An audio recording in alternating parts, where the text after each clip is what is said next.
Hello and welcome. My name is Emily Prieto and I'm the co-host of the Seeds of Tao Podcast alongside my husband, Joshua Prieto. We're also the co-owners of the Seeds of Tao education platform, an incubator for regenerative entrepreneurs. If you're new to the podcast, this is a podcast for impact entrepreneurs creating regenerative enterprises. We often get asked what exactly a regenerative enterprise or impact entrepreneur is. So if you're wondering, a regenerative enterprise builds triple bottom line profits through the practice of ethics and principles that lead to a more inclusive, fair, and balanced economy. Impact entrepreneurs, or regenpreneurs, as we sometimes like to call them, are those willing and able to take on the financial and personal risks of starting and building regenerative enterprises. You'll get to know exactly what all that means as you join us for this and future episodes, but know that we welcome everyone to join us as we work to build regenerative economies together. That's exactly why we are here doing what we do at Seeds of Tao. Our mission is to help establish regenerative economies in every bioregion by serving individual regenpreneurs like yourself. In this podcast, you'll hear the startup stories in all their glory from impact entrepreneurs all over the globe. You'll learn and grow the skills of building a regenerative enterprise from your peers, mentors, and leaders. Finally, we'll get to know each other as you engage in the podcast and join the wonderful Regenerative Business Economies Network, aka RegenBen, an open community where peers, colleagues, funders, allies, and supporters of regenpreneurs come together to build and the regenerative economies of the future. Join us every month for a wonderful episode as we collectively move beyond sustainability and into our regenerative future. It all starts now.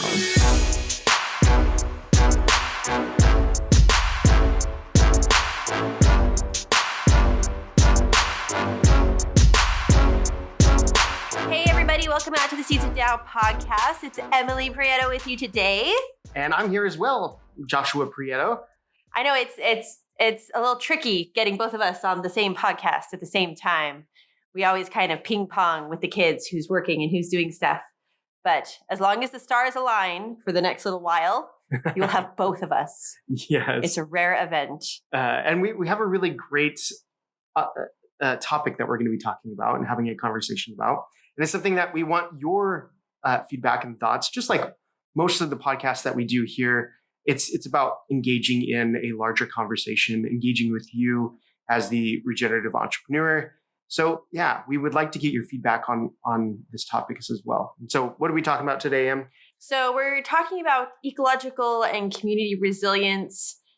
The fact that really boils down to resilient leaders and kind of working on that zone zero personal development side first. So many people in this space, have these big dreams for positive impact and changing the narrative and changing the way things are done. And it really becomes a little tumultuous if we're not taking care of ourselves, and our impact is greatly reduced that way. So we're really talking about like the personal side of the entrepreneurial journey, because it really does take a very unique person to be an entrepreneur in this space, kind of pushing the rock up the hill. Sometimes it seems like trying to build regenerative businesses. So we really want to hold space for that because it's so, so, so important. But we're also going to be diving into the idea of what we're taking on in our life. Because there can be really conscious and unconscious ways we take new things on. And also those things that we take on, how that affects us in our lives for better or worse. And also throughout this wild ride, this crazy entrepreneurial journey that we're on, what can we do to stay resilient no matter what direction we're flying in at the moment? Yeah. I mean, there's going to be many pivots along the way. There might be times where, in our modern day, we feel overwhelmed, we break down, we have moments where we really can't handle it. So how do we build out that resiliency? So why are you doing this as a regenerative entrepreneur? And I would love for us to kind of just maybe take a moment to be thinking, if you're listening to this episode, think about why you're doing this. And you probably have thought about this all the time, or you come back to this question when you feel like you're needing some encouragement. But what is your vision? What is your mission? And really the core purpose of what you're doing. And we have had some really amazing people in our life uh, who in our lives that have done amazing regenerative businesses and are doing amazing regenerative projects. And their purposes are going to be different than your purpose. And we're going to have a lot of diversity in the work that we're doing. We have a friend that often is involved in the work that we're doing as well, and that we partner with, and we talk with often Liz, who's working with farmers and helping them to bring their food and product to the community that she's involved in. We have people like Anna Maria, who is a wonderful woman who's helping people with their purpose and doing the personal work to help you stay motivated and going. And she's doing that for regenerative folks, right? That are taking on regenerative projects. We have people on the podcast like Vandana Shiva, who has this amazing force, and you got to interview her. And I did. And got to see just how her passion for her seed saving programs, her environmental activism is changing the world, right? And how do people like this and people like you take on their strong purpose and turn it into a vision, turn it into a mission, get to work and maintain that work? There's so many different people out there doing this work, and there's so many different types of ways that it can be done. But it's also one of the things is like, how do we just continue to manage ourselves? Our personal why can energize us, but it really only goes so far when we're in the thick of it and we're trying to do the day-to-day grind and things that maybe aren't as fun to the purpose or mission that we have, right? So how do we move in those moments when our purpose isn't necessarily giving us the energy that we need to move forward? Yeah, I think that it's always important to start with that purpose, that why, that kind of grounding force, like our roots in the movement type of a thing. And that can be something that we can kind of fall back on and that can ground us. But at the same time, a lot of forward motion in our life stems from that foundation, from our why, from our purpose, in the force of different things like goals and objectives, right? Our why and our purpose is kind of a static thing. It's that foundational work, but the goals and the objectives that come from that why and purpose really help us to move forward, to create change, to amplify impact, to quote unquote live your why type of a thing. But in order to accomplish those goals, we have to make sure that we can weather the storms along the way and become stronger as we move forward, like you were talking about. So I think it's always important to kind of rein back in, yes, to our why and our purpose, but also to our goal. Like, what exactly is your goal? And what steps or actions are you taking to accomplish that goal? Because a goal can't just be something you throw up on your wall and it's like, oh yeah, this would be nice. It'd be really nice if this happened, because that's not actionable. Goals really have to be actionable to become powerful. And they really need plans to help you to move forward. Yeah, one of our mentors in the States, when we were going through a really difficult time, was telling a story of just how their apprehension around goals in a certain part of their life was like anytime someone would say the word goal, they would shy away from it. Absolutely. Right? And I think a lot of times we do that at different points in our life. Like, we don't really want to say, I'm going to be accomplishing this, or set a date for something that you really want to achieve for your organization, for your team. And it can feel this like you can almost feel the overwhelm just by setting the goal, right? Absolutely. Instead of the empowerment that can actually come from setting those goals. So I want to really talk about this, because often we can feel smaller than the goals that we actually set out to do, right? This goals just seem so big, so hairy. We're taking on the world, and it actually shrinks us into these really small people, or we don't feel like we can really get beyond them or accomplish them. And if that's the feeling that you're having, that's probably not the right feeling when you're setting a goal, right? Or it's something that's probably going to be limiting you, causing you to feel overwhelmed, anxiety and depression, get to a point of burnout. Do your goals feel bigger than you, or are you bigger than your goals? Yeah, I think it's all a matter of perspective that way. And for me, it always helps in my mind when I imagine almost like putting a number to it. Like, what's your vibrational level, right? Like right now, maybe I'm not necessarily on a scale of 100 or whatever, but let's just put an arbitrary number out there. I'm at vibration level 300, and I set this goal that's at vibration level 400, which is way more than I think I could do, but I really want to make it done. But I'm looking up at this huge, crazy goal. And honestly, if you set a goal too much bigger and you haven't built up the self-discipline to handle stretch goals, then honestly, it's just a point of crumbling for me. Like, I'll back off or talk myself out of it or whatever.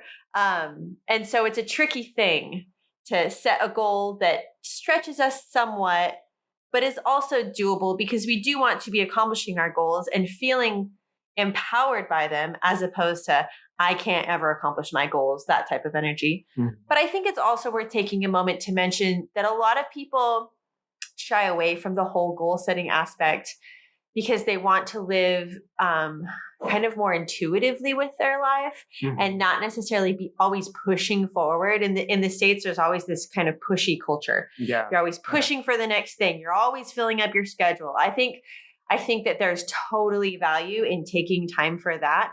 And I'm not saying what's right or wrong. For me personally, I found that I need to be intuitive with where I'm at in my energy. For example, during like the waxing moon is when I feel more empowered to go after those goals, mm-hmm. and to really get boots to the ground and see progress.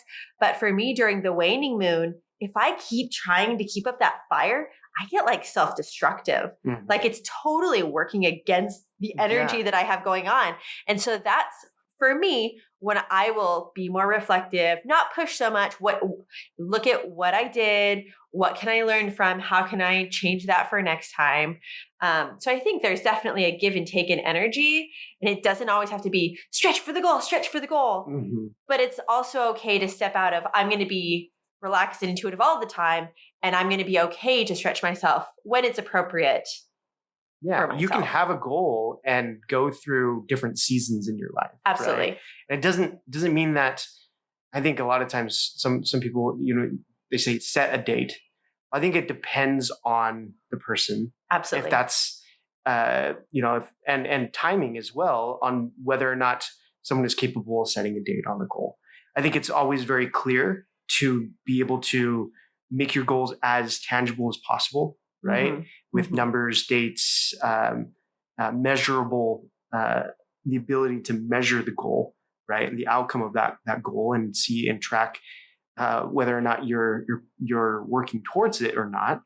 But there's also the intention of, like, before you even set the goal, like we were talking about purpose and why before this, there's a lot of people will set the goal before they even have a purpose for what they're doing. Like they're setting mm-hmm. the goal just to set the goal, mm-hmm. right? And I think that's another way of like going at it and then feeling a huge amount of overwhelm or anxiousness or depression, even, of like, absolutely not really understanding of what I'm doing, when you haven't really spent the time to get a clear understanding of what your purpose is, and then find a way to take action on that by setting a goal. And so when we do set goals, they actually kind of test us, though, and they kind of give us a moment to understand ourselves better, right? Mm-hmm. And see where we're at in that whole process, right? And we can grow tremendously when we set goals. Absolutely. That mentor that you were talking about earlier, I remember that he had said, that the purpose of a goal is not to accomplish a goal. The purpose of the goal is the transformation and the growth that you have on your way to that goal. Mm-hmm. And putting it in that lens makes it not pass or fail at the end, right? And I have set so many goals, guys, I can't even tell you. And some of them I have accomplished and some of them I can't. But when I don't accomplish it, I always make sure to look back and look at how far I am compared to when I started, because I'm always better off or farther along, whatever I'm measuring, than I would have been if I had not even tried. Mm-hmm. And we're the mentor that we're talking about is Kirk Duncan. If you know who that person is, great. If you don't, it's not going to be the end of the conversation here. But he's been really impactful to us, especially at a certain point in our lives, right? Where we were feeling overwhelmed, where we were tackling on big goals, and we honestly were butting up against ourselves in that, and finding a part of ourselves that we needed to really understand in order to get beyond and feel like we were accomplishing what we were setting out to do, but also just to feel like we could take on things, right? And so I think that's like that perspective of, are you bigger than your goals, or your goals bigger than you? Once it's a mindset shift. Once you feel like you're taking on a goal and you feel like you're bigger than the goal, right? That you are not going to get overwhelmed by this. You're not going to get depressed or anxious or burned out by trying to move through this goal, but you're going to tackle it, and you feel bigger than it. The goal can change. The goal, you have control of what that happens to it at that point, right? And those that find themselves smaller than it, they get. I've been there. I felt overwhelmed. I've been depressed about it. I've been anxious. I've reached the point of burnout and couldn't do anything more because I set a goal and it was bigger than who I was at that moment in time, right? Yeah, I think it's also important to mention, though, that we're saying the level that where you're at, but that's not concrete. That's not fixed at all. It's just the level of vibration that you're at that moment in time. And there's things that you can do in your life to raise your vibration or lower your vibration. In a moment, a meditation session, in a chance just to walk out and to have some time in nature. You know, there's so many different ways that we can evaluate our vibration and re-energize ourselves. That when we do get to a point and we can feel bigger than our goals, we become empowered when we set them. We don't let the past define us, and we don't let the future, we don't worry us and cause us anxiety. And we find support and health and practices that help us to become resilient. And that's what we really want to talk about here, is resiliency. And the first part of that is an understanding. It's like the observe and interact principle in our zone zero of who we are, right? What are we taking on? The good, the bad, the ugly. There's positive thoughts and emotions, good things that are happening in our life, and that can lift us up and help us to accomplish these goals that we set for our business, for ourselves. There's the bad, there's the negative thoughts and emotions that really just bring us down. And then there's something that I want to bring up here, that there's the ugly out there.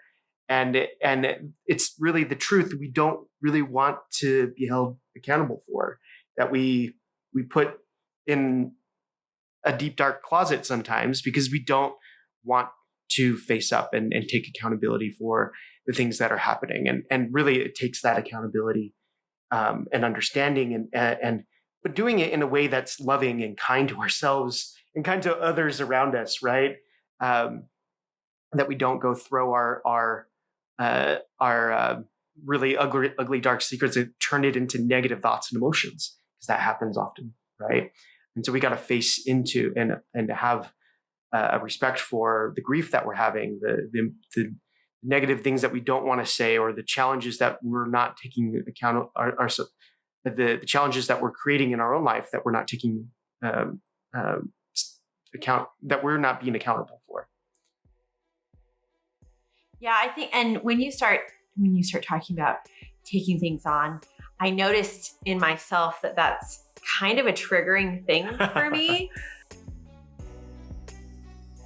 Let's take a moment for a promotional break to tell you about a course Seeds of Tao has just released in its beta form. The entrepreneurs that listen to this podcast want to see change. We want to be the change, and we want to bring that change. We want to change the culture from an extractive and degenerative one into a permanent regenerative one, a culture that cares for its people, planet, and future. This is the reason why so many entrepreneurs we talk to at Seeds of Tao start regenerative enterprises. They don't do it for the money. They do it because they want to see change. The challenge is that it's hard to build a business, especially a regenerative one, that is the catalyst for change. I often interview and speak with individuals that have managed to build a business and livelihood from their passion. And they often tell me that they wish they could do more, or they feel like their efforts aren't enough. They want to scale their efforts and the efforts of others, but they don't know how. Don't we all feel this way sometimes? We see our neighbors, industry, peers, suppliers, producers falling further into degenerative practices, and we think, I've made the change. Why can't they? How can I get them to change? We know it's hard to change, and for some, it's harder than others. We also know that we can't change others, only ourselves. We can, however, pave the way for change and make it easier for the next person to be that change. That path always starts with a story. Seeds of Tao has launched its first online course for regenerative entrepreneurs, and its objective is to help you pave the way to regenerative change through the power of your brand story. You'll learn to naturally grow and scale your business using brand storytelling and other inherent marketing systems that have stood the test of time.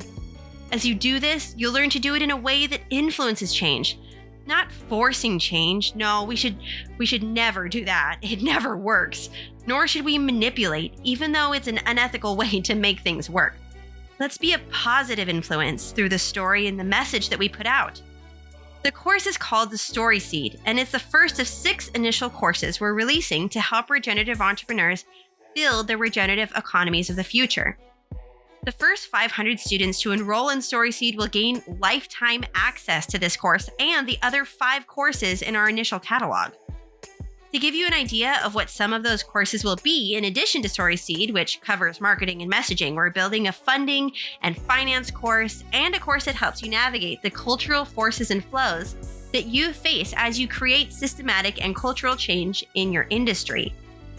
On top of lifetime access to the Pando Academy course catalog, you'll be able to join us for weekly office hours, utilize step-by-step action workbooks, get discounted prices on other offerings, and other amazing benefits. This is a beta offering, which means you're helping us pioneer an education platform and accelerator for regenerative entrepreneurs. If you're an innovator and early adopter building a regenerative enterprise, come pioneer this with us by following the promotional link in the description or show notes and enrolling in StorySeed. Okay, let's get back to the episode. For those of you who know me, I'm kind of a super enthusiastic go-getter, but I also have been told many times in my life by many different people that I take too much on. You're taking too much on. You're doing too much.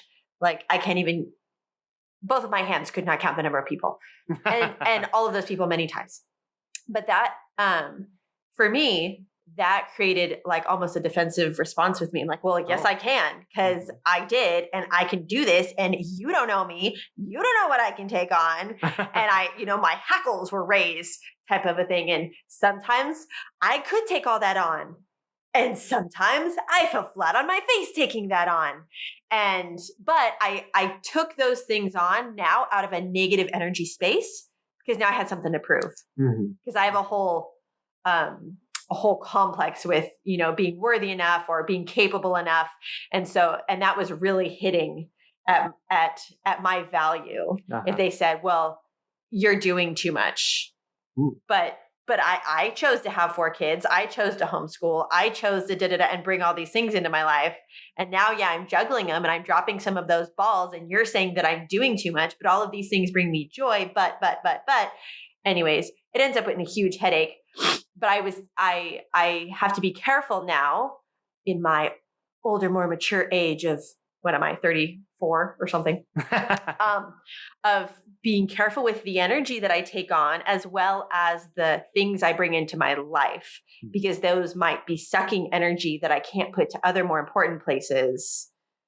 It's a balancing act. It really is. And we can get really unconscious with it if we're not paying attention to where our vibration is, what's taking from us, what's nurturing us, especially when we're entrepreneurs, because there's a whole other level with our business of things that are taking away or nurturing us within our business. And that greatly affects how we show up in our business and in the work that we're doing. And the impact that we're able to create. Absolutely. That, right? Absolutely. So for a moment, let's just think about this. I want you as the listener right now, wherever you're at, whatever things are happening in your life, whatever goals you've taken on, whatever goals you're not taking on, think about this. What are the good things in your life that are raising your vibration up, giving you energy, helping you to take on the world? And sometimes they're the past things, but a lot of times we got to really understand what's happening and be grateful for the things that are in our life right now. It might be, if you're a farmer, you're having a good harvest or you're having a good season. You might be a community person doing community development, and you have this type of influence that's in your life that you are able to impact your community. And that's a good energy and force that you're putting out into the world and is helping you in your organization, in your business. You might get clients and an audience, and that makes you feel good and it's good energy, right? There's donations we get. There's partnerships that come into our life that raise our vibration, give us energy. There's good press, right? So you did something good, people saw it, and you get good press, and that makes you feel good, and there's good energy around it. There's maybe a successful product launch or a successful a service that people are wanting and you're oversubscribed. And there's, some of us are searching for investment capital. Some of us are getting that investment capital and it lifts us up. And these are really pivotal moments, and a lot of energy, exciting energy can be coming into that. You could be growing your team, which also brings a lot of great energy. The people that you're bringing into your life that are helping you to grow and create greater impact in the world, right? And a huge part of that, you could be accomplishing or have accomplished a goal. And that is a huge piece. But then there's also going to be, at the very same time, the bad energies that can be happening around you, right? Opposition in all things. Opposition in all things at the same time and while you're doing things. And this is life, right? And we got to be able to manage these things that are coming at you. And a lot of times there's the past things that come up that are also still dragging us down, because we took there's the saying of, there's the first arrow you could take to the chest, right? And then there's the second arrow that can hurt you as well. And that's really caused by you continuing to think over it in your mind. There's the first initial hurt that can happen from the bad that happens in our life. And then we can repeat that over and over in our minds for years and years and years, right? I'm just going to put a plug. This is one of Josh's favorite phrases. In our household, he tells the children, dude, that's your second arrow. Like, drop it. It's your second arrow. and the kids, so drop the second arrow, people. The younger ones especially don't really understand what I'm saying. They're like, be quiet, Dad. There's no arrows. But so it could be a bad harvest. An unsupportive community. You're not getting the clients and audience that you want. No donors are coming in. No one wants to partner with you. There's bad press as well as good press, right? And you could have a failed product launch. You could be running out of capital, losing your team member, losing a family member, losing loss, right? Grief of that, and not meeting a benchmark or a goal. So there's the negative that are coming in.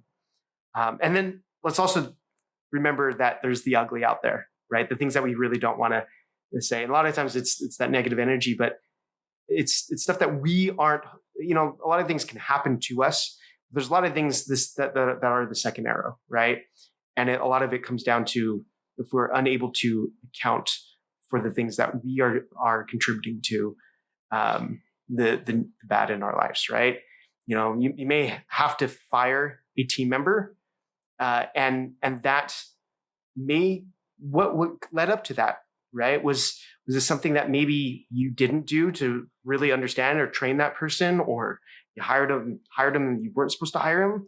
There's lots of different challenges to that, and you being able to take ownership of what you did do in making that happen, right? You could have a pick the wrong business partner, right? And instead of saying, oh, that person is horrible and there's so many bad things about this person that you got in business with, well, you picked that person in the beginning, right? You made a choice. And I'm guilty of this, right? Emily's like thinking inside her head right now and kind of looking at me. He's like preaching. I'm preaching, right? I'm guilty of this, right? I've been in business partnerships where I've blamed it on the partner for a certain part of the thought, and then had to realize and take accountability. Yeah, no, I got into this just as much as they did. They're probably saying the same thing on the other end, or if they're not, they're doing a better job than I am of like taking the ownership of what the relationship was and what wasn't, right? So there's many different ways that we can hold ourselves accountable and without tearing ourselves apart, right? Mm-hmm. And taking on the negativity that comes with that, right? There's actually quite a bit of positivity when you say, you know what? Yeah, there was some things, and you take ownership of it, and I know that I could do better, and I'm going to, right? And here's what I learned from this. So what can you do to stay resilient? What are some of the practices that you can do to really help you through managing of the negative, the positive, and these things to help us stay accountable? Well, I don't think we're going to do a fully comprehensive list here because there's a million things. And if we don't cover something, please let us know in the community so we can share with others. Yeah, what works for you? Yeah, right? What works for you? Because everyone, we're going to list some things that worked for us or that we know that worked for other people. But everyone gets, their cup gets filled in a little bit different ways. But some of the things that we have found to work in terms of empowering practices, which personally, that's where I love to say, empower me. I want to do empowering things. Before you get to the empowerment practices, I want to also just kind of state there's like two sides of this. There's kind of two pieces. There's things that empower us and help us to get greater positive energy, like the really good things that are happening in our life, right? And good vibrations coming into our life. And that's, this empowerment practices. But a lot of it too is being able to release the negative. Because if we keep the negative, the empowerment that we do really doesn't help us all that much, or Absolutely. It's greatly diminished, right? And so it's a balance between you being able to empower yourself while also being able to not to take in the negative for one thing, but also to be able to release any negative that you have, maybe past trauma and grief and those types of things, right? So I do want to mention that as we kind of think of ways and give you some ideas on how you can be more resilient and have a resiliency practice, right? Whatever Absolutely. it is for you. I feel like when you were to explain that, it's like walking with a backpack full of rocks. Mm-hmm. Like the quality of your shoes and the path and you moving forward is that empowerment, that forward motion. But if you're carrying around a ton of rocks and you never release them, no matter how much empowerment you're going to do, you're going to fall on your face because it's going to be so heavy, you're going to get exhausted, right? And so you have to release that negativity, release those things so that you can move forward in the first place. It's definitely two halves of coin. So some different empowerment practices that we really like. One of them is writing your story. This is not like writing an autobiography, but you can pick a place and time in 6 months or in a year or in 3 months after you've accomplished this goal, right? And write a story in the present tense about how your life is and really like spend some time with this. And it really helps you to activate the creative parts of your brain And the more that you flesh out like the visuals and the smells and the experiences and how you feel, you will start kind of repaving rewiring your brain to move in that direction, to create that future for yourself. So that's a really great way, especially if you're a little timid with a goal. This turns it into an excitement type of energy, which is an empowering thing, right? So that's something that we like to do. Yeah, and I do this one every quarter, right? I write my quarterly vision story is what I call it, right? And I listen to it daily. I record it in my own voice. I try to use the right inflections, get excited about it. I sometimes record it several times because I'm like, oh, that didn't sound the way I wanted it to sound. But yeah, I do it and it helps me. And I look back at my past stories and I see a lot of things that I said in those stories come true. It's really quite, it may not even come true in that quarter, but I'll listen to it like a couple months later and I can see a lot of those things come true. It's really interesting, really fascinating. Yeah, that's a good one that we like. Another one that's very kind of common that people know about are things like affirmations or mantras or declarations. I like to use these in places where I feel less empowered. So not necessarily writing affirmations or declarations for like every aspect of my life, because there's aspects of my life I feel totally confident and good in, but more so the areas where maybe I'm struggling or I feel weaker, to build me up in those areas. And only just one more thing I'll say about those, because everyone, has their own way they like to do this. I really like not putting it in future tense, but putting it in present tense instead of, I will have enough time to do everything that I want. I have enough time to do everything that I want, right? It makes it more real, puts you more in that empowerment. This is my reality creation space. So we really like that one too. One thing I want to say there, because everybody does these different, right? Absolutely. I also I use affirmations sometimes, but for me, when I say an affirmation, I sometimes feel like I'm lying to myself if I don't feel it, right?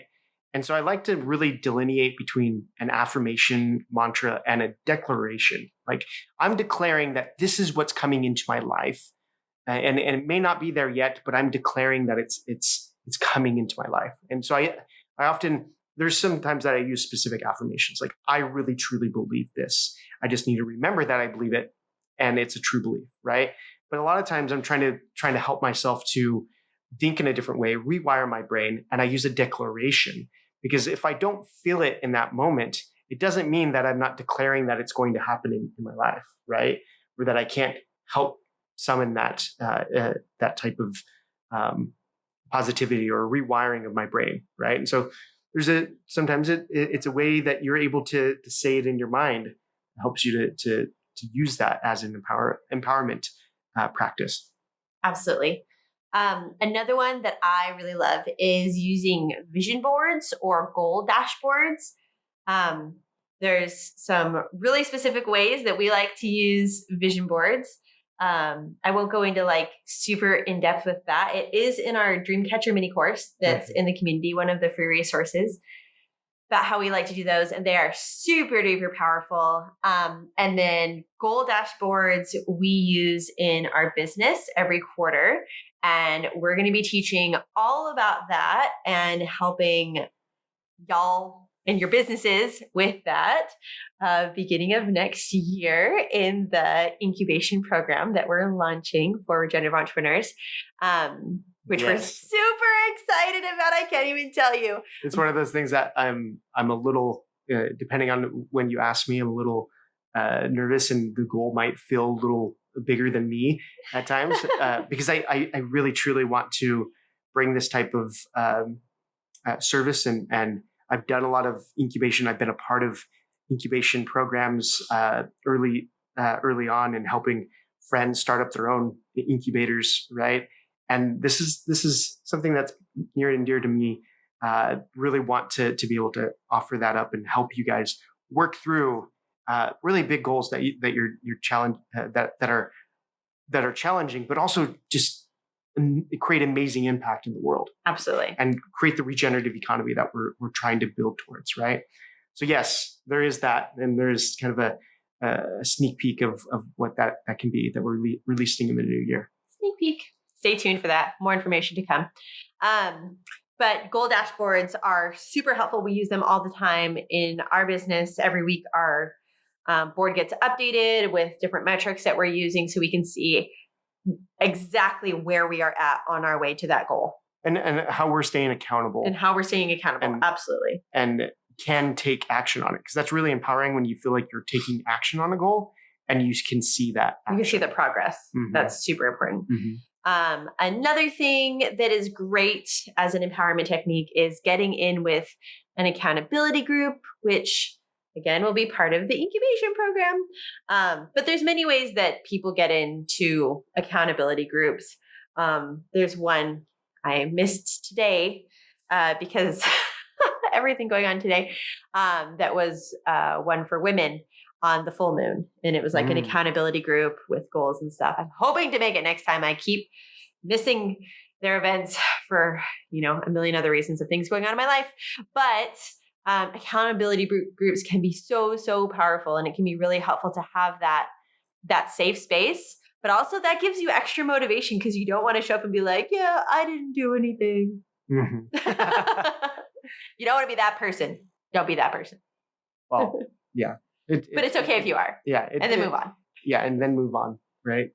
It's only a moment in time. It doesn't define you. Okay. So we now talked about some empowering stuff. Now let's talk about the release practices that you can do. The negative emotions that are coming into your life for past traumas and grief that you're handling with or aren't handling, right? You're just kind of pushing down. There's ways that we can release that and allow us. Those are those rocks that Emily was referring to, that we have all the right equipment, the shoes and everything, but we're carrying a load of rocks in our backpack that's really hindering us from getting up this mountain and really being accomplishing the impact that we want, right? So some of these things, one of the things that really helped me is journaling, right?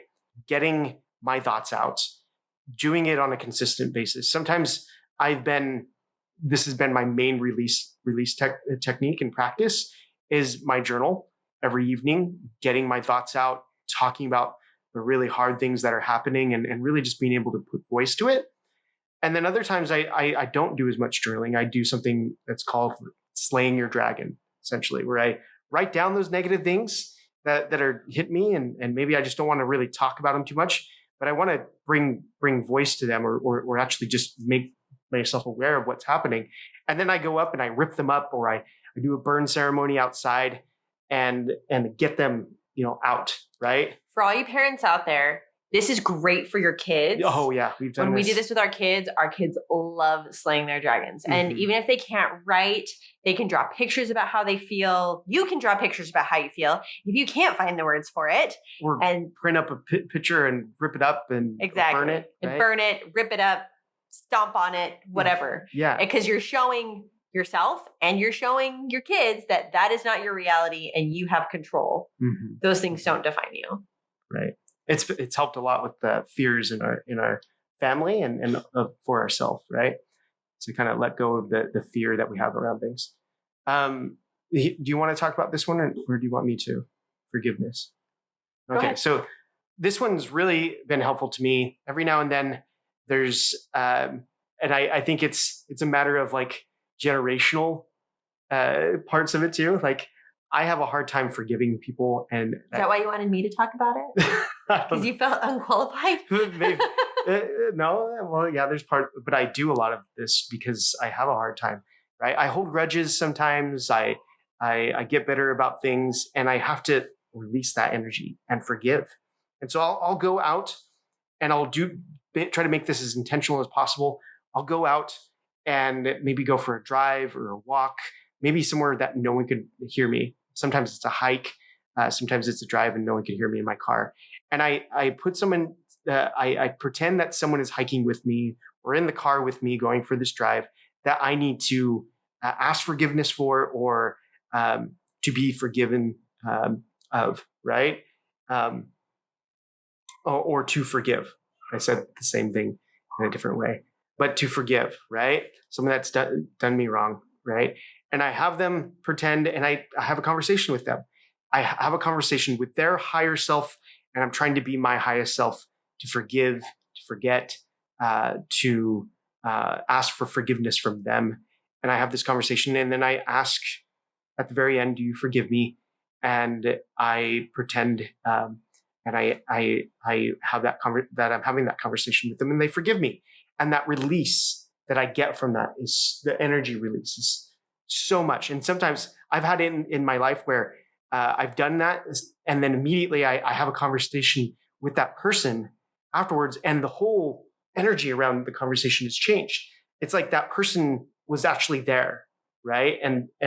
But really, what a lot of times it's just me. It's just the way that I was going about it, right? And it helps me to release those negative emotions of being hurt, and having trauma with someone else, right?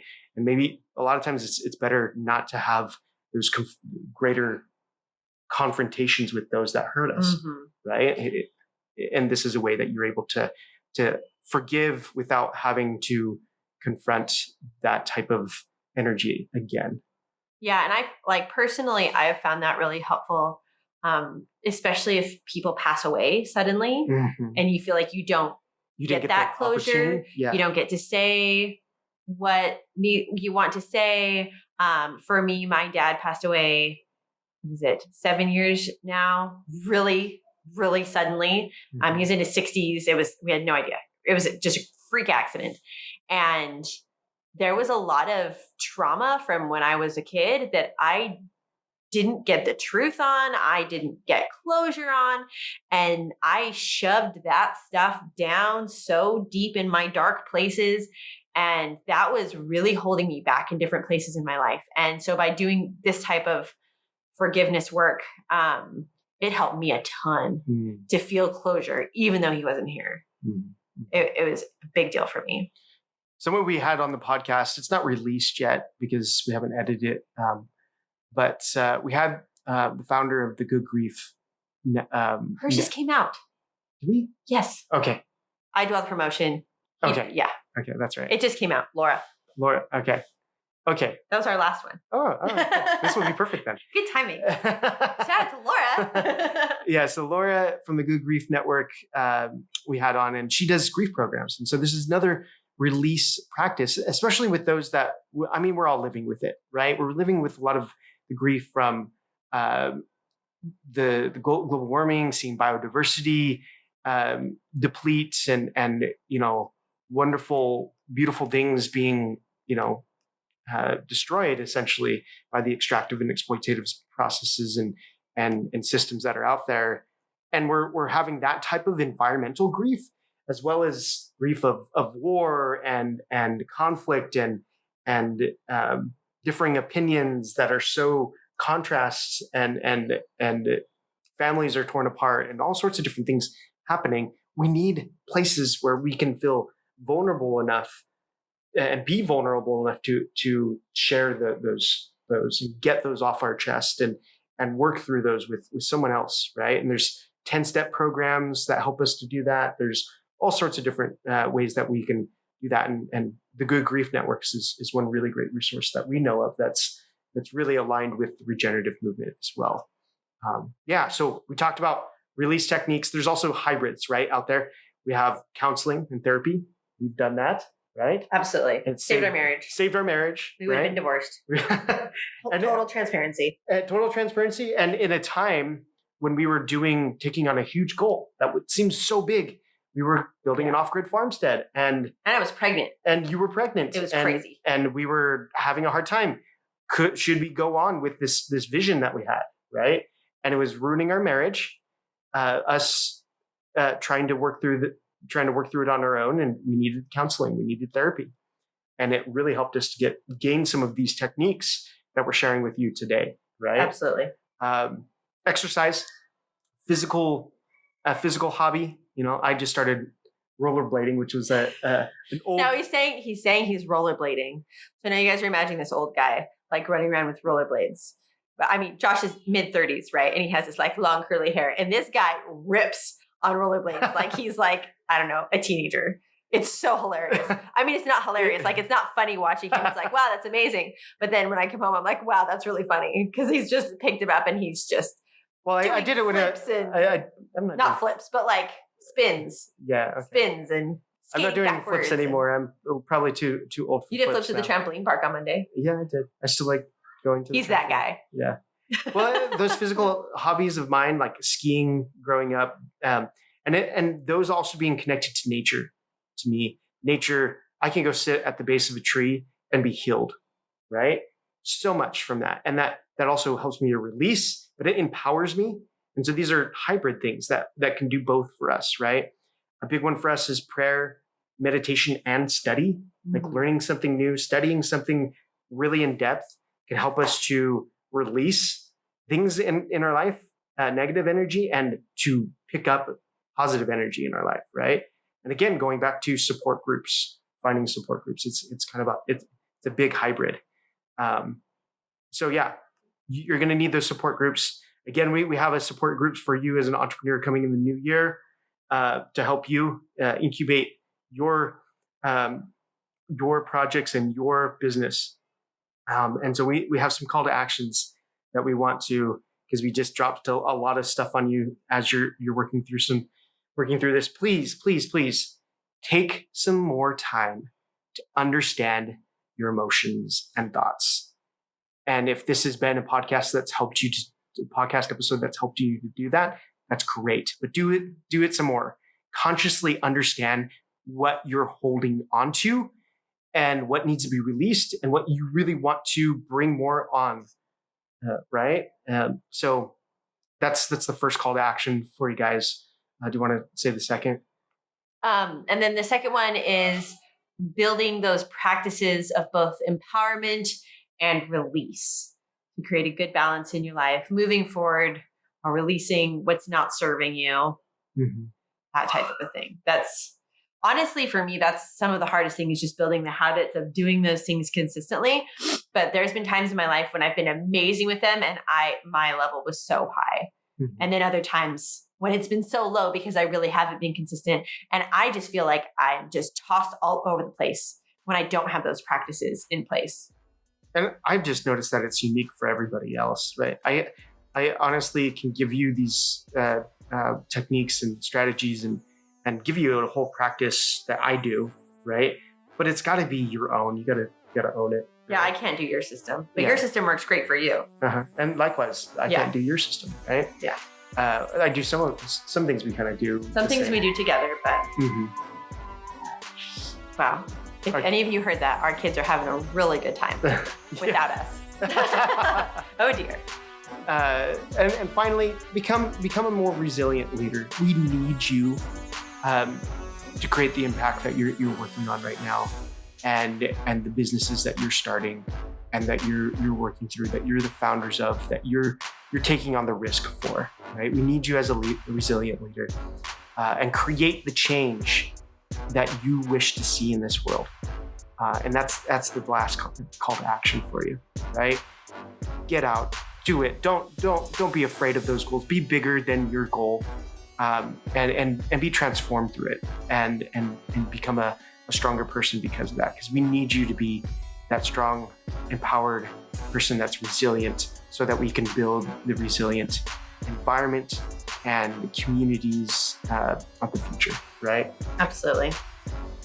And stay tuned for all the incubation news that will be coming up. The regeneration incubation. That's not really the name. I just said that because I thought it would sound cool. So stay tuned for all that. Thank you for listening to the end of this podcast. And we have lots of different ways to get involved. We do lots of events and obviously the podcast and community and things like that. So we'd love to hear your feedback on this and all the episodes, and let us know if you had other ideas that we did not cover about personal development as an entrepreneur in your unique space. Oh my gosh, our kids are now yelling and it's time to get off the podcast. So everyone have a wonderful day. Keep growing your amazing businesses, and we're going to go put a fire out. Ciao.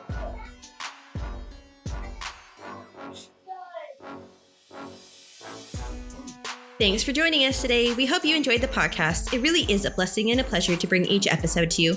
So what'd you think? If you enjoyed this podcast, please leave us a review or follow us on the podcast platform of your choice. Each review really does help us to further the reach of this podcast and move our mission forward to build regenerative economies in every bioregion. If you have a suggestion or feedback for us, please let us know in the open and free Regenerative Business Economies Network, known as RegenBen, which is linked in the description and in the show notes of this episode. RegenBen also has an awesome community request form that allows you to suggest guests, register to be a guest on the podcast, and share your own regenerative entrepreneur startup story, or any other suggestion you may have for the community. Without your feedback and requests, this podcast and community wouldn't be what it is, so please let us know.